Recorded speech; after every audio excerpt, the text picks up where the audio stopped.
অগাস্টের 5 তারিখে বিজয় হয়েছিল।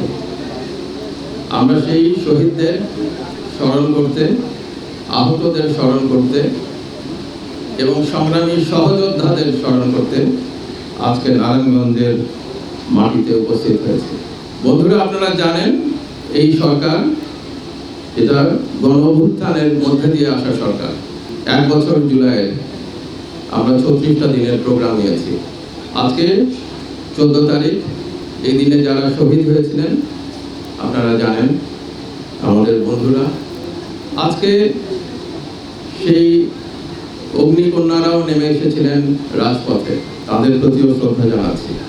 উদ্যোগ নেওয়া হয়েছে একত্রিতভাবে গণপূর্ত মন্ত্রণালয় সহ বিভিন্ন মন্ত্রণালয়ের পক্ষ থেকে অনেকগুলো প্রোগ্রামে, এবং সেটারই অংশ হিসাবে আমরা এই স্মারক স্তম্ভ।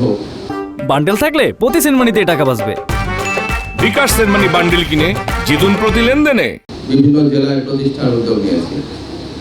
আজকে নারায়ণগঞ্জে আপনাদের সঙ্গে মিলে সেটা আমরা স্থাপন করলাম। বিশেষ করে শহীদ পরিবারের যারা আছেন, বাবা মা এবং আত্মীয়স্বজন, তাদের নিয়ে এটা স্থাপন করলাম। গণভবনকে একটা জাদুঘর, এই ফ্যাসিবাদ বিরোধী জাদুঘর হিসাবে গড়ে তোলার জন্য কাজ চলছে। আমরা আশা করব 5ই অগাস্ট এটা যতটুকু আমরা সম্পন্ন করতে পারি, তারপর একটা উদ্বোধনীতে যাব। ওইটা হচ্ছে স্বৈরাচারের ঠিকানা।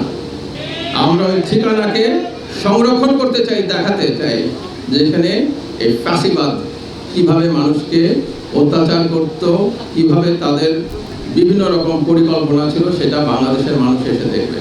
সেটার কাজ চলছে।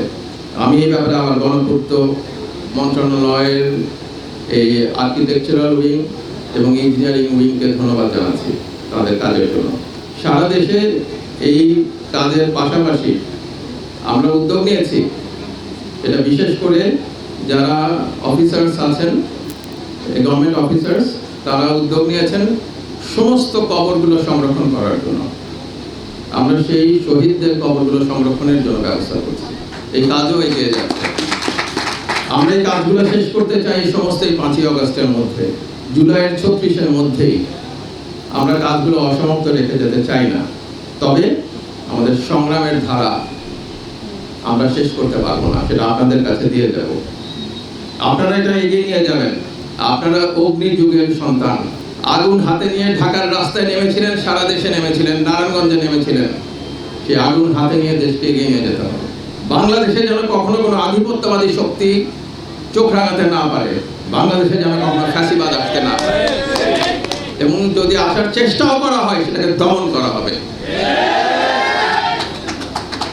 আপনাদের সবাইকে আবারও রক্তিম শুভেচ্ছা জানিয়ে এবং আগামী দিনে বাংলাদেশের স্বাধীনতার সার্বভৌমত্ব রক্ষার জন্য আহ্বান জানিয়ে এবং বাংলাদেশকে একটি সমৃদ্ধশালী রাষ্ট্র হিসেবে গড়ে তোলার জন্য একসঙ্গে কাজ করার ওয়াদাবদ্ধ হওয়ার জন্য বলে আপনাদেরকে বিদায় নিচ্ছি। খোদা হাফেজ।